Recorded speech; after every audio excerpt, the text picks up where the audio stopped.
বিমানবন্দরের কথা ভাবলেই চোখের সামনে ভেসে ওঠে বিস্তীর্ণ খোলা প্রান্তর, রানওয়ে এবং বিমান আর যাত্রীদের আসা যাওয়া। তাই তো ভ্রমণে বিমানবন্দরকে তাই খুব একটা গুরুত্ব দেওয়া হয় না। এমনকি কয়েক ঘন্টা ফ্লাইট ডিলে করলে বিরক্ত হন যাত্রীরা। তখন সময় কাটাতে চলে যান আশপাশের দোকান বা রেস্তোরাঁয়। তবে পৃথিবীতে এমন একটি বিমানবন্দর রয়েছে যার মুগ্ধতায় আপনি আটকে যাবেন। দারুণ সব বৈশিষ্ট্যের কারণে এই বিমানবন্দরে আপনি কখনোই বিরক্ত হবেন না, বরং থেকে যেতে চাইবেন বাড়তি 2-1 ঘন্টা।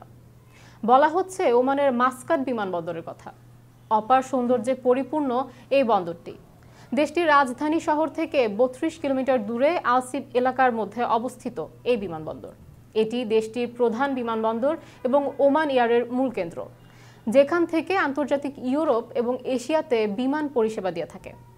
1973 সালে সিব আন্তর্জাতিক বিমানবন্দর নামে চালু করা হয় এটি। পূর্বে এটি বায়তুল ফালাজ নামে বেশ পরিচিত ছিল। 1991 সালে উপসাগরীয় যুদ্ধে রয়্যাল এয়ারফোর্স ও নেভি এই বিমানবন্দর ব্যবহার করত। পরে 2008 সালের 1 ফেব্রুয়ারি বিমানবন্দরের নাম পরিবর্তন করে মাসকাট আন্তর্জাতিক বিমানবন্দর নামকরণ করা হয়। 5,80,000 বর্গমিটার এ বিমানবন্দরে রয়েছে 86টি চেক ইন কাউন্টার, 10টি ব্যাগেজ বেল্ট, 29টি বিমানের জেড ব্রিজ এবং সেই সঙ্গে গোলাপের কলি সদৃশ একটি কন্ট্রোল টাওয়ার।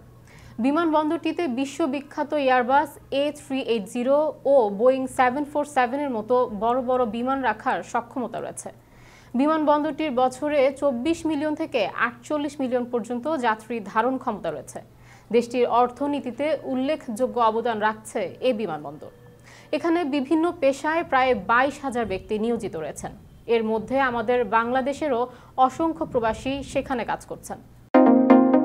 লুলু এক্সচেঞ্জের যে কোনো শাখা থেকে অ্যাকাউন্টে অথবা গোপন পিন নম্বরে দেশে টাকা পাঠান দ্রুত ও নিরাপদে। এছাড়াও ঝামেলামুক্ত এবং অতি সহজে মোবাইলের মাধ্যমে টাকা পাঠাতে আজই ডাউনলোড করুন লুলু মানি অ্যাপ।